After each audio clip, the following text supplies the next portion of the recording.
ఇక డీటెయిల్స్ చూస్తే మహారాష్ట్ర నాందేడ్లో బీఆర్ఎస్ తొలి సభకు వ్యతిరేక గళం వినిపించింది. నాందేడ్లో సభ నిర్వహించడానికి వ్యతిరేకిస్తూ మహారాష్ట్ర నవనిర్మాణ్ సేన నేతలు నిరసనకు దిగారు. బాబ్లీ ప్రాజెక్టు సమస్య తీర్చిన తర్వాతే ఇక్కడ బీఆర్ఎస్ సభ పెట్టుకోవాలన్నారు. షాపులు మూయిస్తూ బంద్ పాటించారు. రాజకీయ స్వలాభం కోసమే బీఆర్ఎస్ సంక్షేమం పేరుతో మీటింగులు పెడుతోందంటూ ఆరోపించారు. నిరసనకారుల్ని అడ్డుకున్న పోలీసులు వాళ్ళని అరెస్ట్ చేశారు.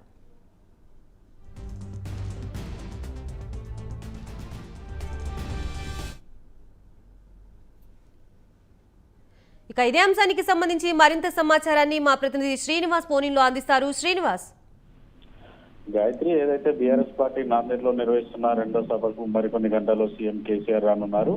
హైదరాబాద్ లో కేబినెట్ మీటింగ్ ను ముగించుకున్న ప్రత్యేక హెలికాప్టర్ ఆయన నాందేడ్కు బయలుదేరారు. అయితే ఏదైతే సభాస్థలి వద్ద పూర్తి ఏర్పాట్లను ప్రభుత్వ వైపు బాలకృష్ణన్, బోధన్ ఎమ్మెల్యే షకీల్, ఖానాపూర్ ఎమ్మెల్యే రేఖా శ్యామ్ నాయక్ ఏర్పాట్లను పూర్తి స్థాయిలో సిద్ధం చేశారు.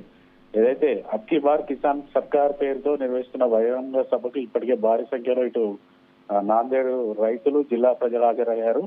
ఏదైతే ఇప్పటికే మహారాష్ట్ర నవనిర్మాణ్ సేన పార్టీ రాష్ట్ర అధ్యక్షుడు రాజ్ ఠాక్రే ఆదేశాలతో జిల్లా అధ్యక్షుడు మన్సింగ్ జగిద్వార్ ఇక్కడ బీఆర్ఎస్ సభ జరగనివ్వమనేసి హెచ్చరించిన నేపథ్యంలో మహారాష్ట్ర నవనిర్మాణ్ పార్టీ అధ్యక్షునితో పాటు కార్యకర్తలను పోలీసులు ముందస్తుగా అరెస్టు చేశారు. దీంతో నాందేడ్ లో కొంత గందరగోళ పరిస్థితులు నెలకొన్నాయి. ఖచ్చితంగా బాబ్లీ ప్రాజెక్టు నీటి సమస్యను తీర్చిన తర్వాతనే ఇక్కడ సభను నిర్వహించాలనేసి వారు డిమాండ్ చేస్తున్నారు.